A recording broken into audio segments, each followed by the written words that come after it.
تو آپ نے قریش کے ایک ایک خاندان کا نام لے لے کر پکارا، اے بنی ہاشم، اے بنی عبد المطلب، اے بنی فہر، اگر میں تمہیں یہ بتاؤں کہ اس پہاڑ کے پیچھے ایک لشکر تم پر حملہ کرنے کے لیے تیار ہے تو کیا تم میری بات کو سچ مانو گے؟ کیونکہ میں ایسی جگہ کھڑا ہوں جہاں سے میں ادھر بھی دیکھ رہا ہوں اور ادھر بھی۔ سب نے یک زبان ہو کر کہا، ہم آپ کی بات فوراً مان لیں گے، ہم نے کبھی آپ کو جھوٹا نہیں پایا، ہم نے ہمیشہ آپ کو سچا ہی پایا ہے۔ تب آپ نے فرمایا، میں تمہیں ایک سخت عذاب سے پہلے خبردار کرنے کے لیے بھیجا گیا ہوں۔ آپ کا چچا ابو لہب بھی اس مجمع میں موجود تھا، وہ آپ کا خطاب سن کر سخت برہم ہوا، کہنے لگا، ستیہ ناس جائے تیرا، کیا اس لیے تو نے ہمیں جمع کیا ہے؟ ایک روایت میں یہ بھی ہے کہ اس نے پتھر اٹھایا تاکہ آپ کو کھینچ مارے۔ اس طرح مکے میں اعلانیہ تبلیغ کی ابتدا ہوئی، لوگ مسلمان ہونے لگے۔ مسلمان ہونے والوں میں زیادہ تر نوجوان لوگ تھے۔ اس طرح ان کے بڑوں کو بہت دکھ ہوا کہ ہماری اجازت اور مرضی کے بغیر یہ کیوں پرانے قومی دین سے پھر گئے۔ ان لوگوں نے اپنے نو عمر رشتہ داروں کو طرح طرح سے اذیتیں دی، مارا پیٹا، بیڑیاں لگا کر قید کیا، چھت کے بغیر کمروں میں بند کیا، تپتی ریت پر ننگے بدن لٹایا، مگر یہ تمام اذیتیں بے اثر رہیں۔ ان لوگوں میں آزاد مرد اور عورتیں بھی تھیں، لونڈی اور غلام بھی تھے۔ لونڈیوں اور غلاموں کو ان کے آقاؤں نے شدید تکالیف پہنچائیں۔ اسی طرح موالی بھی تھے، یعنی غیر قبیلوں کے عرب، جو اہل مکہ میں کسی ایک کے ساتھ کسی معاہدے کے ذریعے سے موالی بن گئے تھے، مطلب یہ کہ ان کے حلیف بن گئے تھے۔ ان میں سے ایک سیدنا عمار بن یاسر رضی اللہ عنہ کا خاندان بھی تھا۔ ان کے خاندان کو خاص طور پر ظلم کا نشانہ بنایا گیا۔ سیدنا یاسر رضی اللہ عنہ پر اتنا ظلم ڈھایا گیا کہ وہ شہید ہو گئے۔ سیدہ سمیہ رضی اللہ عنہا جو سیدنا عمار کی والدہ تھیں، انہیں ابو جہل نے نیزہ مار کر شہید کر دیا۔ یہ اسلام میں پہلی شہید خاتون ہیں۔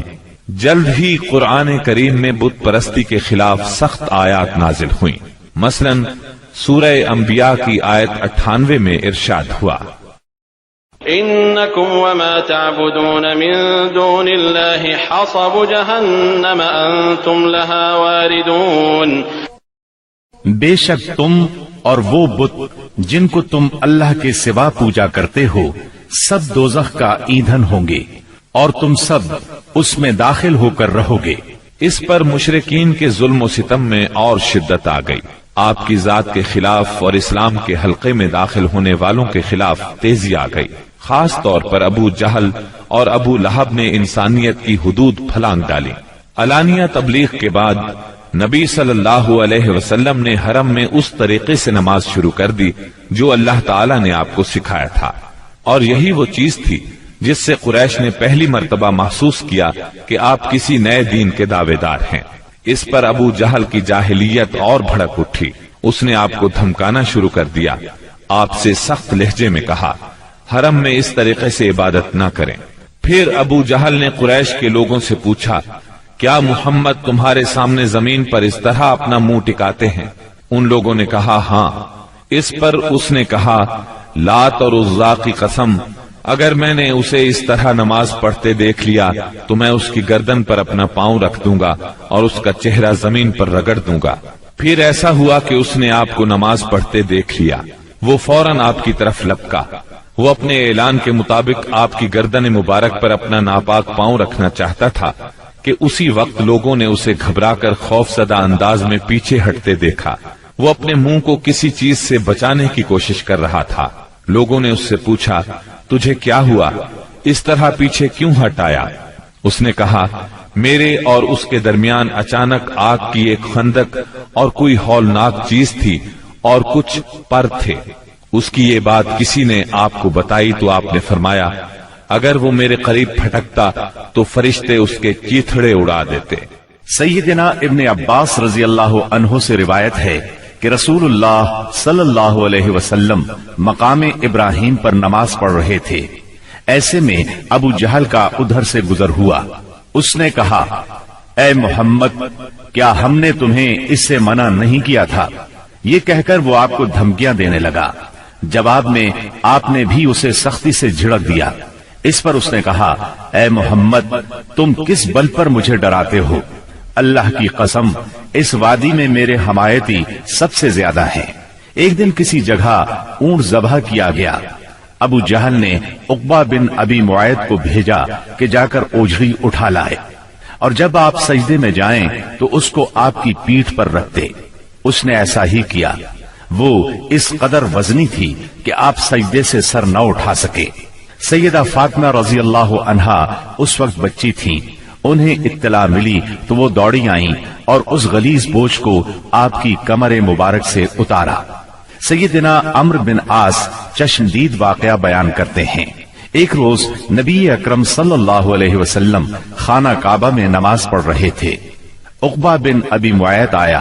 اس نے اپنی چادر کو لپیٹ دے کر آپ کی گردن مبارک میں ڈال دیا اور بل دینے لگا۔ جب اس نے بل پر بل دیے تو آپ کی گردن مبارک بھنج گئی۔ آپ اسی طرح اطمینان قلب سے سجدے میں پڑے رہے۔ اتنے میں سیدنا ابو بکر صدیق رضی اللہ عنہ وہاں پہنچ گئے۔ انہوں نے دھکے دے کر عقبہ بن ابی معیط کو ہٹایا اور ان سے فرمایا، أتقتلون رجلا أن يقول ربي الله وقد جاءكم بالبينات؟ کیا تم ایک ایسے شخص کو مارتے ہو اور صرف اس جرم میں کہ وہ کہتا ہے میرا پروردگار اللہ ہے، اور وہ تمہارے پاس روشن دلائل لے کر آیا ہے۔ ان کے ایسا کہنے پر چند شریر سیدنا صدیق اکبر رضی اللہ عنہ پر ٹوٹ پڑے اور انہیں خوب زد و کوب کیا۔ انہی واقعات پر سورہ علق کی آیات 6 تا 19 نازل ہوئی، اور اسی سورت کی پہلی 5 آیات نازل ہونے کے بعد سب سے پہلے اسلام کا اظہار نبی کریم صلی اللہ علیہ وسلم نے نماز ہی سے کیا تھا۔